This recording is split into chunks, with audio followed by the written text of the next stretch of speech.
Je vous remercie, vous l'avez si bien introduit. Nous sommes dans le cadre de la lutte contre les effets liés donc, au Covid-19. Comme vous le savez, l'État a pris des mesures très importantes, surtout liées à la restriction des activités des populations.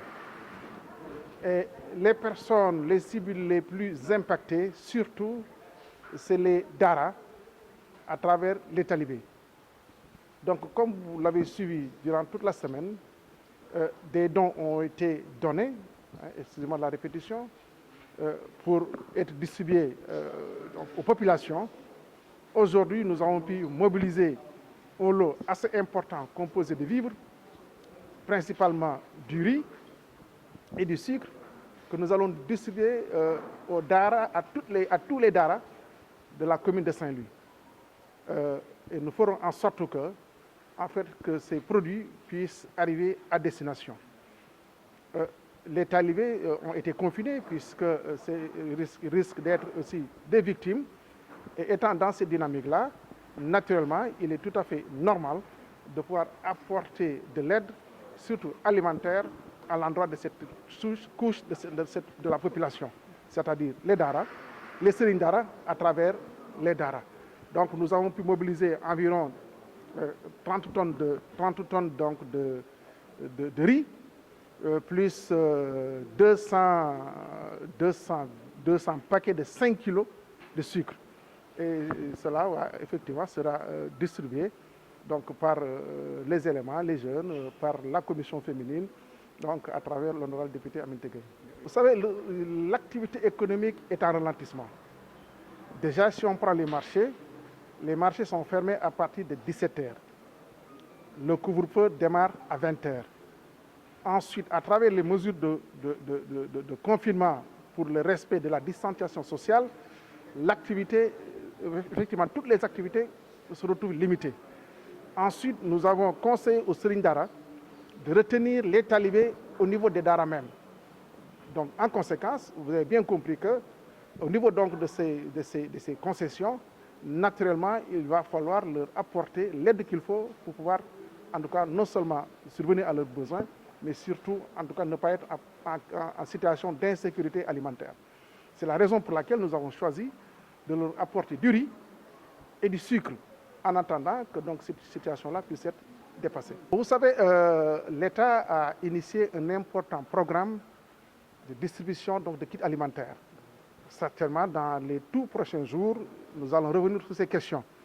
Et l'État va toucher environ 1 million de ménages. 1 million de ménages, c'est à peu près 8 millions de Sénégalais qui seront bénéficiaires effectivement de ces kits alimentaires. Au cours de la semaine prochaine, certainement, je tiendrai une conférence de presse et une communication appropriée pour un petit peu expliquer comment l'État compte s'y prendre en tout cas pour accompagner les populations dans leur activité. Non seulement donc c'est des activités qui ont été impactées par le ralentissement du travail, par le ralentissement du temps de présence des ménages donc, hors de leur concession. En conséquence, naturellement, donc c'est des personnes qui effectivement demandent à être assistées. Vous savez, nous sommes dans une situation exceptionnelle qui demande en tout cas un sacrifice de toute la population. Naturellement, qui dit sacrifice, dit un comportement approprié.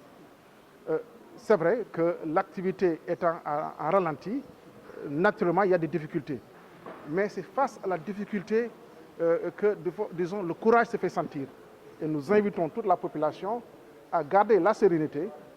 L'État est en train de faire des efforts, en fera, parce que si aujourd'hui, avec le fonds donc, de riposte qu'on appelle force, l'État veut mobiliser 1000 milliards.